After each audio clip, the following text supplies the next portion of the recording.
Sebuah tulisan berjudul Ethiopia Oriental 1995 karya João dos Santos diterbitkan pada tahun 1609. Tulisan ini dibuat berdasarkan tempat tinggalnya selama 11 tahun di Afrika, Ethiopia. Pada saat itu, Ethiopia adalah istilah geografis yang lebih umum untuk benua tersebut. Digunakan untuk menyebut seluruh daratan Afrika dengan menjadikan judul tersebut sebagai referensi ke seluruh Afrika Timur. Komunitas Zimba tersebar di beberapa kawasan di Afrika. Basis terbesar mereka terdapat di wilayah Mozambik dan Zimbabwe saat ini. Eric Alina menulis dalam Journal of Southern African Studies berjudul The Zimba, the Portuguese, and Other Cannibals in Late 16th Century Southeast Africa, yang terbit pertama kali pada tahun 2011. Dalam jurnal itu, Alina menggambarkan perjalanan João dos Santos tentang sebuah peristiwa paling menyedihkan yang terjadi saat dia tinggal di Sena. Sena merupakan sebuah permukiman Portugis di lembah Zambezi yang ditinggali orang-orang dengan sebutan Muzimba kafir. Suku Muzimba atau yang dikenal dengan Zimba mempraktikkan kanibalisme. Mereka tidak hanya memakan daging lawan mereka yang kalah di medan perang, tetapi juga tawanan mereka ketika mereka sudah tua dan tidak lagi layak untuk bekerja. Tak berhenti di situ saja, mereka yang tidak puas dengan memakan daging manusia, mereka juga menjual daging yang tersisa di pasar. Yang lebih mengerikan lagi, setelah membunuh tawanan mereka, Zimba meminum darah dari tengkorak lawannya.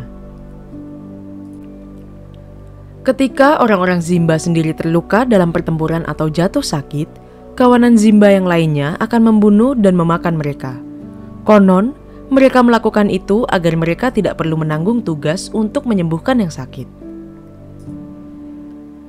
João dos Santos menulis tentang bagaimana pada tahun 1592 Zimba menyerang sebuah komunitas Afrika yang terletak di seberang benteng Portugis di Sena.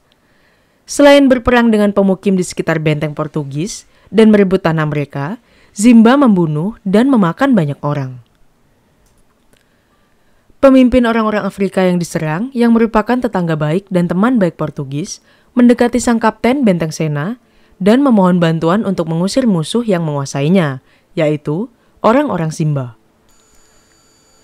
Kapten André de Santiago menanggapi dengan baik apa yang menurut João dos Santos sebagai permintaan saleh, dengan mengumpulkan kekuatan tentara Portugis untuk membantu merebut kembali tanah sekutunya.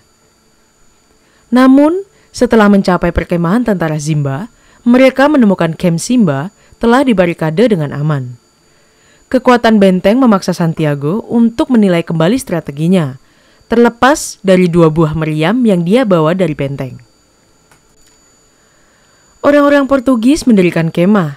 Ia mengirim bala bantuan dari benteng Portugis lainnya di Tete, yang terletak lebih jauh di atas Zambezi. Bala bantuan ini terdiri dari lebih dari 100 tentara Portugis dan Afro-Portugis bersenjata. Namun, informan Zimba mengetahui kedatangan Portugis yang hendak menyerang.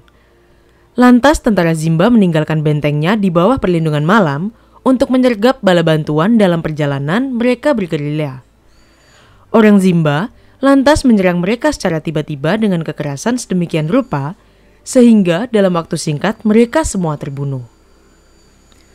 Tidak ada yang selamat dalam pengepungan itu. Setelah membunuh mereka, para Muzimba memotong kaki dan tangan mereka, yang mereka bawa di punggung mereka dengan semua barang bawaan dan senjata yang mereka bawa.